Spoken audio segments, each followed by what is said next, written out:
Assalamualaikum warahmatullahi wabarakatuh. Perkenalkan nama saya Ahmad Siddiq Nofazal dengan NIM D10412111031. Pada video kali ini saya akan menjelaskan mengenai sentimen analisis pada tweet yang ada di Twitter, yaitu negatif, positif, dan neutral. Oke, selanjutnya saya akan men-share screen untuk notebook dan dataset yang akan saya gunakan. Oke, untuk dataset, di sini saya menggunakan sentimen 140 dataset with 1,6 million tweets.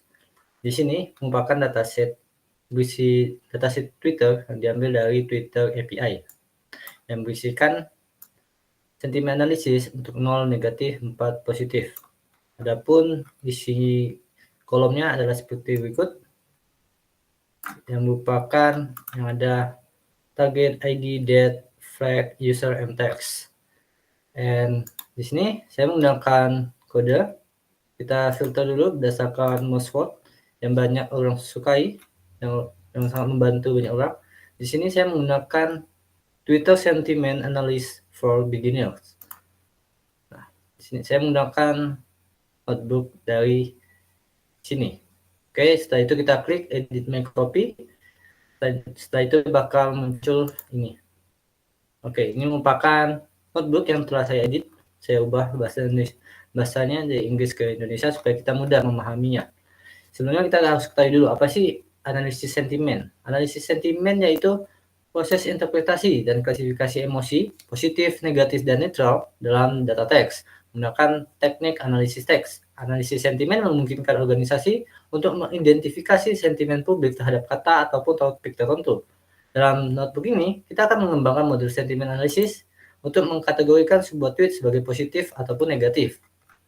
Selanjutnya kita melakukan importing dependency. Kita import dependensi apa saja yang kita perlukan seperti regular expression, pickles, numpy, pandas, dan lainnya. Setelah itu kita mengimport dataset. Dan seperti yang saya bilang sebelumnya, dataset yang digunakan adalah sentimen 140 dataset yang berisi 1,6 juta tweet yang diekstrak menggunakan Twitter API. Yang diberi label 0 untuk negatif, 4 untuk positif. Adapun datasetnya memiliki 6 kolom utama, yaitu sentimen, ID, date, flag, user, and text. Nah, selain itu sebelum kita mengubah dulu nilai pada kolom sentimen agar lebih mudah dipahami, yaitu 0 untuk negatif dan 1 untuk positif. Dan juga kita hanya memerlukan kolom sentimen dan teks, sehingga kolom lainnya nantinya akan kita hapus, supaya memudahkan kita dalam melakukan sentimen analisis. Oke, di sini merupakan importing datasetnya, kita hapus kolom-kolom yang tidak diperlukan, dan kita plotting distribusi dari dataset tersebut. Dan ini merupakan hasilnya, distribusi dari datasetnya. Bisa kita lihat bahwa dataset pada hari ini itu balance, antara negatif dan positif nilainya hampir sama. Selanjutnya kita lakukan preprocessing text, yaitu melakukan preprocessing sebelum kita membuat model yang akan kita lakukan. Itu merupakan tahapan yang penting dalam NLP, di mana dalam preprocessing ini kita melakukan lower casing, yaitu mengubah menjadinya lower case atau huruf kecil semua. Kita menggantikan URL seperti HTTP, HTTPS atau www. Kita ubah menjadi URL. Kita ubah emojinya juga. Kita ubah username menjadi user. Kita hapus juga untuk non-alphabet, kecuali digit dan alphabet with space. Setelah itu kita hapus juga consecutive letter, 3 atau lebih seperti ini. Hey, ini kan lebih, ada 4, kita ubah menjadi 2 saja. Setelah itu kita hapus juga kata-kata yang pendek, yang kurang dari 2 kita akan hapus. Dan juga kita hapus stop word, yaitu kata-kata yang tidak terlalu bermakna seperti they, he, have, itu bakal kita hapus. Itu lakukan lemmatizing, yaitu mengubahnya menjadi basic formnya seperti great to good, kan basicnya good ya. Selanjutnya ini merupakan dictionary dari emoji. Ini merupakan dictionary dari stop word dalam bahasa Inggris seperti about, about, after, again, and all, dan etc. Selanjutnya kita buat function preprocessingnya. Ini merupakan function lemmatizer dan stemmer. Ini untuk regexnya, vektornya. Untuk URL, user, alpha, sequence replace pattern. Dan ini untuk replace URL menjadi URL, ini untuk mengganti emoji, ini untuk mengganti username to user, ini untuk menghapus non-alphabet, dan ini untuk menghapus 3 or more consecutive letter dengan 2 letter, dan ini untuk melakukan stop word dan remonetizing. Selanjutnya kita lakukan processingnya, kita panggil, dan ini hasilnya. Text processing udah compile, dan time taken yang diperlukan, waktu yang diperlukan yaitu 136 second.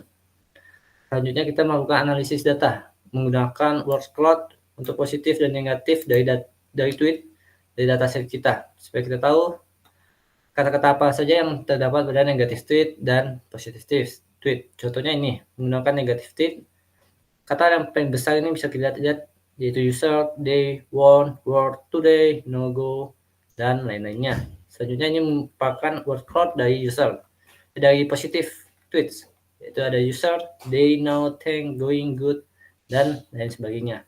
Selanjutnya kita melakukan splitting dataset, yaitu membagi datasetnya menjadi dua, yaitu training data dan test data. Di mana untuk training data berisi 95% data dan test data yaitu 5% data. Lakukan splitting. Selanjutnya kita melakukan TF-IDF factorizer, yaitu menunjukkan seberapa penting sebuah kata dalam memahami suatu dokumen atau dataset.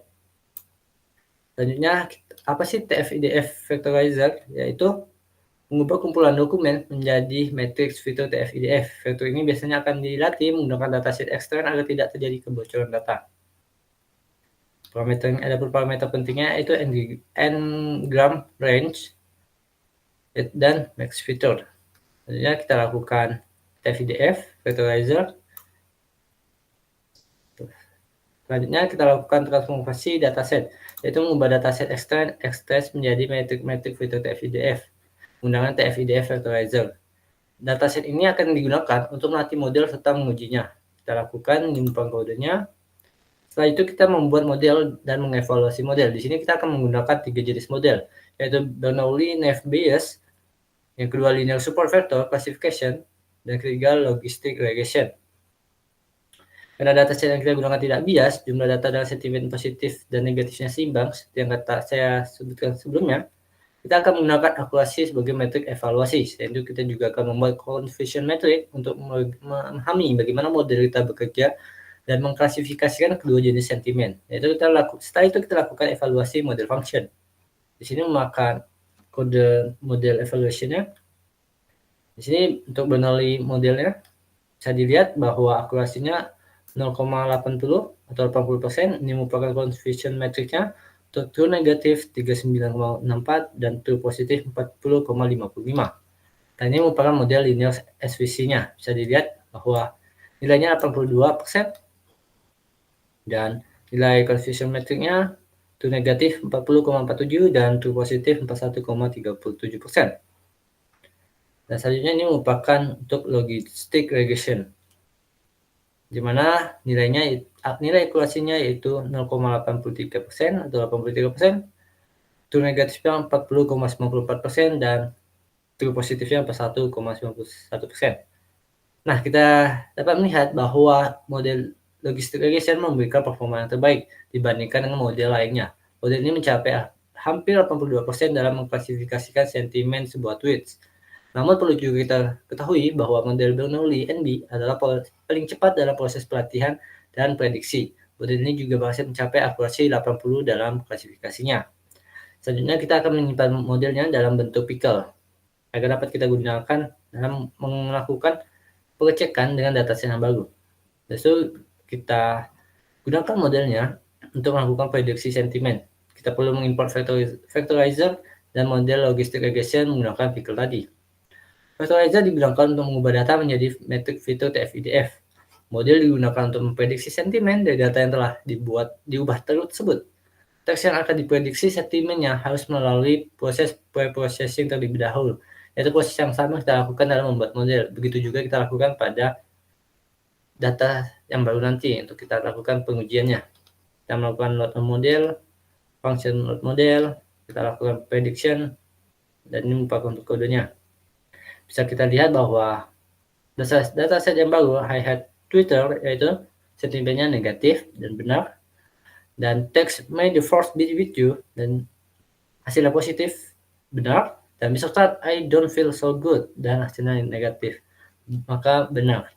Maka bisa diketahui bahwa model yang kita bangun itu sudah sangat baik.